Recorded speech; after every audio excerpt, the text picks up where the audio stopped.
Hello, welcome to Celibacy at the Beach. My name is Aura. In the last video, I talked about the definition of what celibacy is according to Webster Merriam. So I gave a good definition about it, and now my question is, why not celibacy for those who are still thinking about it and still trying to figure out if it's a good alternative from their current lifestyle? Well, I can tell you firsthand that celibacy is a good thing to do. It clears up the mind. It gives you more mind clarity. You'll feel more or less stress, and you can concentrate more on your career and projects that you're doing. When you're having sex, it distracts you from your full purpose. Sex is a big distraction, and through sex, you can gain a lot of soul ties. So your question may be, well, what is a soul tie? Well, a soul tie is any type of attachment, visually or emotionally, that binds to your soul.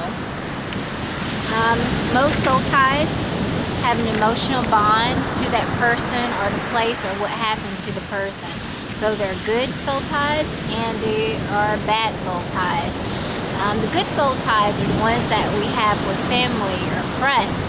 You know, our family members are people that we can talk to and fellowship with during the holidays and at home, and be able to confide and lean on when we have times of need. Friends, of course, are people that you choose to be around and fellowship with as well. So those can be good soul ties. But with fornication, it can give you bad soul ties. So that means even after the relationship has ended, you can have a soul tie with that person, which is an evil bond. Because most of the time, when relationships break down, it breaks you down as a person.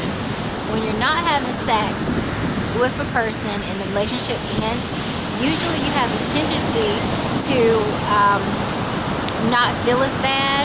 The experience is not as traumatic. But when you're having sex, usually when the relationship is over with, you feel like you've died.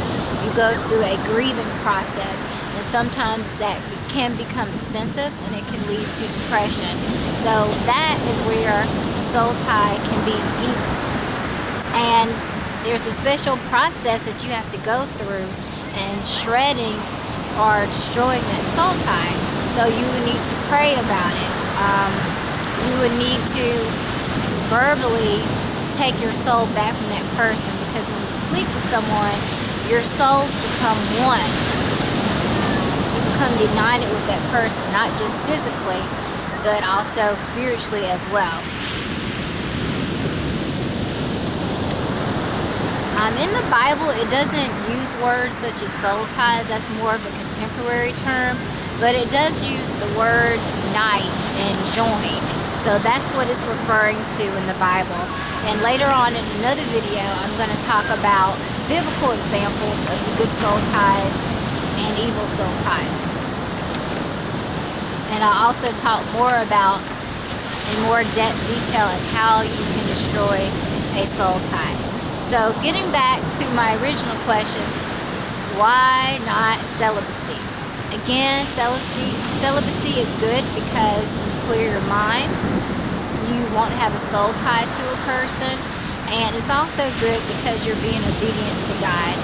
God is jealous of us, like I talked about in the last video. He wants us to be His for a while. Some people get married and some people don't.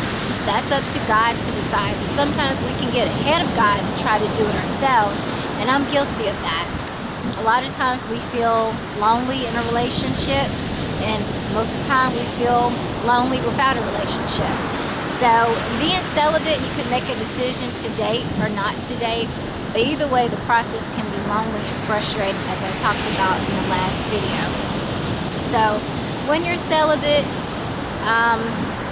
all those benefits are good for you that I talked about, but more so that you have the mind clarity, you're being obedient to God, and you don't have a soul tie. So again, I just want to end it there for today, guys. And on my next video, I will pick up with a different topic. Thank you so much for watching.